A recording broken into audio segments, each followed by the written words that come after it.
Everyone, welcome back to my channel Kittu and mumma channel मध्ये तुम्हाला सर्वांचे अगदी मनापासून स्वागत आहे। आणि चॅनलला नवीन असाल तर लाईक करा, शेअर करा आणि सबस्क्राईब करायला विसरू नका आणि व्हिडिओ स्किप न करता पूर्ण बघा। मुलांना उन्हाळ्याच्या सुट्ट्या असो किंवा दिवाळीच्या सुट्ट्या असो, नाही तर काही मध्ये सुट्टी असू देत, पण मात्र आपल्याला काही सुट्टी नसते।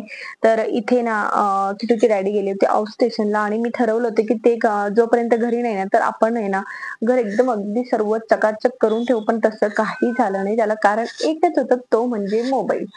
आणि मोबाईल का एकदा आपल्या हातात पडला की आपण काय करणार आहे आणि कसं एकदा मी फेसबुक ओपन केलं की मला एकदा सिरियल दिसली की मी ती सिरियल बघता बघता दुसरी सिरियल बघणार, तिसरी बघणार आणि तिसरी बघत बघत सर्व संपल्या पण। आणि त्यानंतर मग रील्स येतात, रील्स पण म्हणजे कुठे रील्स बघत बघत कुठे आपल्या 2-3 तास निघून जातात आपल्याला सुद्धा कळत नाही। आणि तेवढ्यात माझी किट्टू घरी येते आणि ती आल्यानंतर तर मग तिलाच पूर्ण वेळ देणार, म्हणजे असा पूर्ण एक दिवस जाणार, म्हणजे असे माझे 2-3 दिवस असेच वाया गेले। आणि त्याला म्हटलं आता सॅटर्डेला तिला सुट्टी असते ना तर त्या दिवशी आपण आवरून घेऊया, कारण 2 दिवसात मी घर कसंही आवरून घेऊ शकते जर मी ठरवलं तर। पण तसं काही झालं नाही, सॅटर्डेही मी असाच घातला। जेव्हा मला कळलं की अरे आता हे उद्या किट्टूची डॅडी घरी येणार आहे, मग तेव्हा मला कुठे अंगात असं माझं भूत घुसलं की नाही आज आपण साफसफाई करायचीच आणि काहीतरी। आणि मला सवय आहे जेव्हा किट्टूचे डॅडी घरी येतात ना तर तेव्हा मला असं म्हणजे मी काहीतरी आवरलंय आणि हे सर्व सांगायची ना मला उत्सुकता खूप असते आणि त्यांना खरंच घर आवरलेलं खूप आवडतं। तसं माझं घर नेहमीच आवरलेलं असतं। हे जे आपलं रोजचं जे काही रुटीन असतं ना तर ते मी रोज करतेच। पण एक्स्ट्रा काहीतरी केलं ना तर ते कधी मला विचारत नाही, पण मला सांगायची त्यांना खूप उत्सुकता असते की मी हे केलं, मी ते केलं, असं केलं, तसं केलं। म्हणजे स्वतःच कौतुक मला करायची खूप हौस असते त्यांच्यासमोर।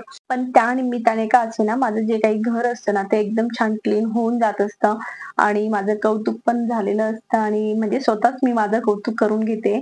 आणि किट्टू सोबत पण चांगला वेळ माझा घालवला जातो। आणि बघा ना तुम्हाला किट्टू दिसतच असेल किती मला हेल्प करते। आणि अशा प्रकारे मी सर्व माझ्या ज्या काही डाळी वगैरे होत्या तर त्या छान उन्हात वाळत घालून दिल्या। आणि हे सर्व का करायचं होतं, किट्टूची एक्झाम येणार होती आणि त्याच्या म्हटलं आधी आपण सर्व घर आवरून घेऊया, म्हणजे कसं तिला एक्झामच्या वेळेस पूर्ण मी तिला वेळ देईल।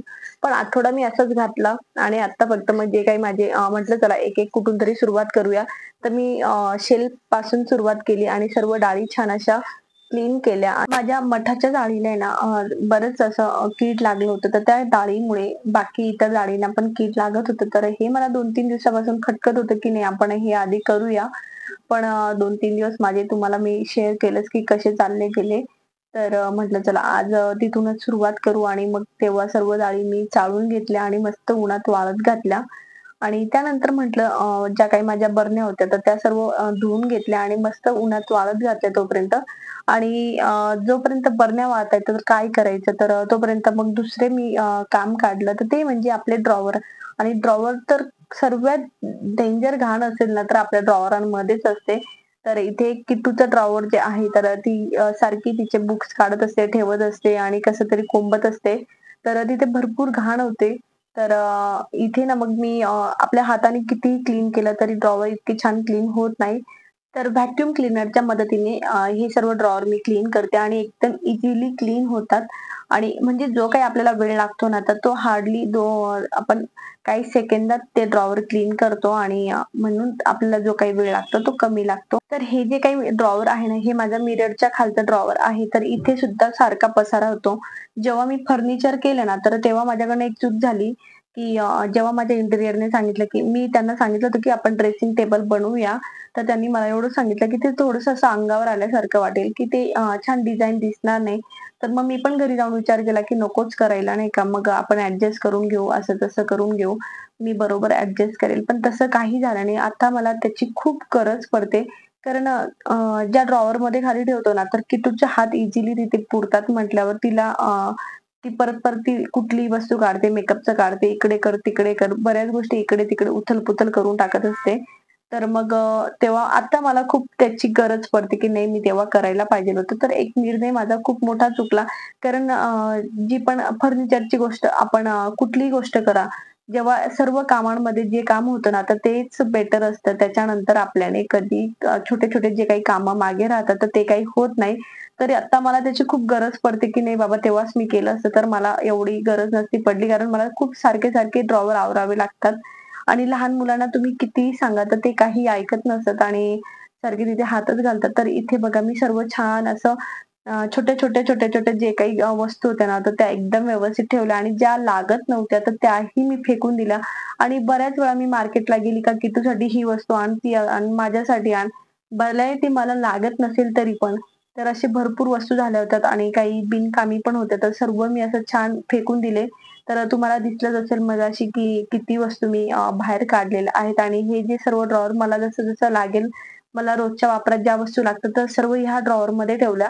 आणि ज्या कधीतरीच लागतात, तर ते ह्या ड्रॉवरमध्ये ठेवलेले आहेत. तर बघू शकतात म्हणजे ह्या ड्रॉवरला तरी माझा हात जास्त जात नाही. हे ड्रॉवर माझं ॲज इट इज असतं. जेव्हा काही मला प्रोग्राम असेल ना, तर तेव्हाच हे ड्रॉवर जास्त खराब होत असतं आणि दुसऱ्या दिवशी तर मी एकदम मला वेळ असेल तसं व्यवस्थित लावून देते. म्हणजे खूप ह्या ड्रॉवरची तरी मला गरज नाही पडत जास्त आवरायची. बाकी तिघं ड्रॉवर मला 8-8 दिवसात, 10-10 दिवसात मला ते क्लीनच करावे लागतात.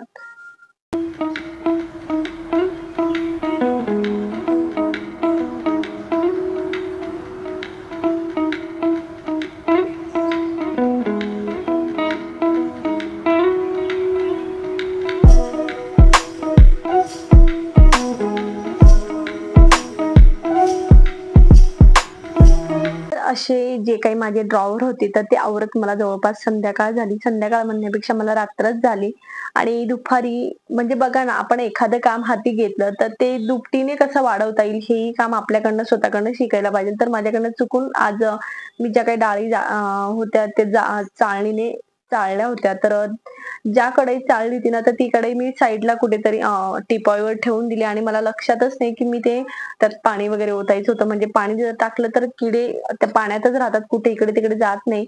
तर थोड्या वेळाने मी आली आणि तेव्हा मला कळलं, की अरे यार! मी तर ही कढई बाहेरच ठेवली नाही.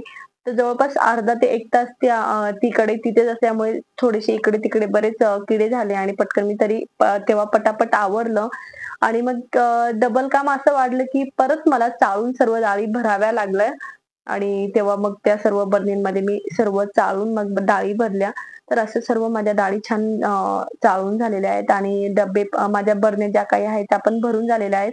आणि त्यानंतर मग मी सर्व असं छान क्लीन करून घेतलं आणि घरातून जर आपण जो काही बिनकामचा कचरा बाहेर काढला, तर तो खूप आनंद वेगळा असतो, की इतकं मी काहीतरी बाहेर काढलं आणि आपणच जमा करत असतो, आपणच ठेवत असतो आणि कधीतरी आपणच आपल्या अंगात काही येतं, की नाही आपण सर्व क्लीन करूया आणि तेव्हा आपल्याला कळतं, की ही वस्तू लागत नाही.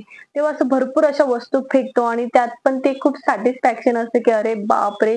मी इतकं आवरलं असतं. तर बघू शकतात सर्व मी एवढा कचरा जमा केलेला होता आणि तो मी आवरला. तर हा आहे दुसरा दिवस आणि त्यांनी मला रात्रीच कॉल करून सांगितलं होतं, की मी येताना आहे ना, नागपूरची स्पेशल अशी खवापोळी घेऊन येतो आहे. म्हणून म्हटलं मग माझ्या डोक्यात ट्यूब पेटली, की आपण मस्त खीर बनवूया. पण मग हे पण ते बोलले, की प्रवास जास्तीचा आहे म्हणून मग ती कशी राहते मला माहित नाही.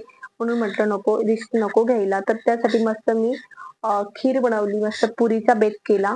असं छान म्हटलं मग पुरीसोबत अजून काहीतरी तिखट म्हणून मस्त बटाट्याची भाजी करायला घेतली आणि बटाट्याच्या भाजीसोबत म्हणजे आम्हाला ती बटाट्याची भाजी ना थोडीशी अशी ग्रेव्ही आवडते, लाल मसाल्याची आणि कारण ना आमच्या हॉस्टेलला जेव्हा मी हॉस्टेलला राहायचे ना, तर संडेला ज्या दिवशी फीस्ट असते ना, तर त्या दिवशी आम्हाला मस्त पुरी आणि बटाट्याची भाजी भेटायची. तर ती भाजी मला खूप आवडायची. तर तर जेव्हा कधी मला पुरी भाजीचा असा बेत काही करायचा असेल ना, तर तेव्हा माझी अशीच बटाट्याची भाजी बनते. खूप रेअर अशी जी येल्लो बटाट्याची भाजी बनवतो आपण सुकी, तर ती तुम्हाला माझ्या रेसिपीमध्ये दिसणार.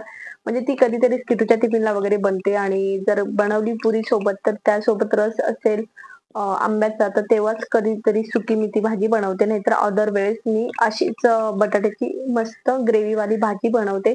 तर इथे मी ना फक्त लाल मसाला टाकून ही भाजी बनवलेली आहे आणि थोडीशी हळद आणि कांदा, टोमॅटो तर तुम्ही बघितलंच फोडणीत घातलेला आहे आणि यात थोडासा गरम मसाला मी एव्हरेजचा ॲड केलेला आहे आणि त्यानंतर जो काही उकडलेला बटाटा होता तो बारीक करून आपण मस्त त्या मसाल्यात मिक्स करून घ्यायचा आणि लागेल तितकं पाणी ॲड करायचं. तर इथे मी जवळपास 1 ते 1.5 ग्लास पाणी ॲड केलेलं आहे आणि चवीनुसार मीठ आणि सोबतच माझी लगेच दुसरी धावपळ अशी चालू आहे, की मी जे काही पिठाचे गोळे आहेत पुरीसाठी तर तेही करून घेते.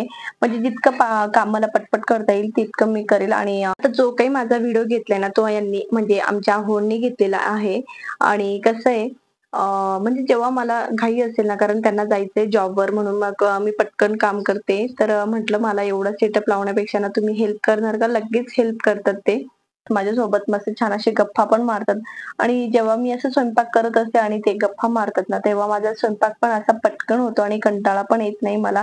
बऱ्याच वेळा मी त्यांना जे काही त्यांचं कंपनीचं काम करत असते ना संध्याकाळच्या वेळेस वगैरे, तर तेव्हा मी त्यांना माझ्याजवळच तुम्ही इथे बसून काम करा म्हणजे माझं काम पण होईल आणि गप्पा पण मारणं होईल आणि तुमचंही काम होईल. तर असं बऱ्याच वेळा असं आम्ही आमचा क्वालिटी टाईम तर बऱ्याच वेळा असाच आम्ही टाईम स्पेंड करत असतो. आणि अशा प्रकारे माझ्या बऱ्याच पुऱ्या लाटून पण झाल्या आणि शिवाय भाजी वगैरे पण टाकून झालेली आहे.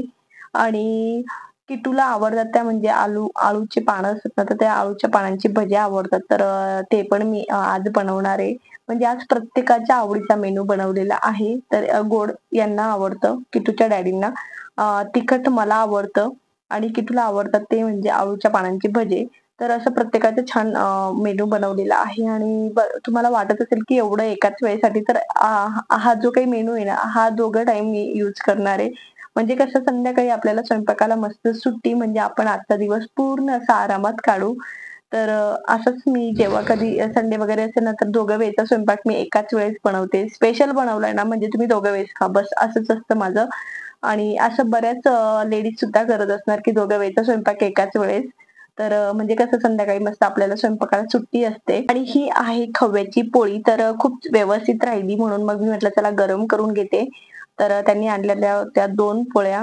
तर पोळ्या खूप हेवी असल्यामुळे आमच्याने काही त्या दोघं पोळ्या संपल्या नाही. म्हणजे एक पोळी आत्ता खाल्ली आणि संध्याकाळी एक पोळी असा आमचा आजचा मस्त हेवी असं जेवण होतं आणि असा हेवी डाएट पण होता बरं का आमचा. तर असं आमचं हेवी आणि स्पेशल मेनू तुम्हाला कसा वाटला नक्कीच मला कमेंट करून कळवा आणि व्हिडिओ आवडला असेल तर नक्कीच लाईक करा, शेअर करा आणि सबस्क्राईब करायला विसरू नका. चला तर मग आपण भेटूया नेक्स्ट व्हिडिओमध्ये. तोपर्यंत बाय बाय.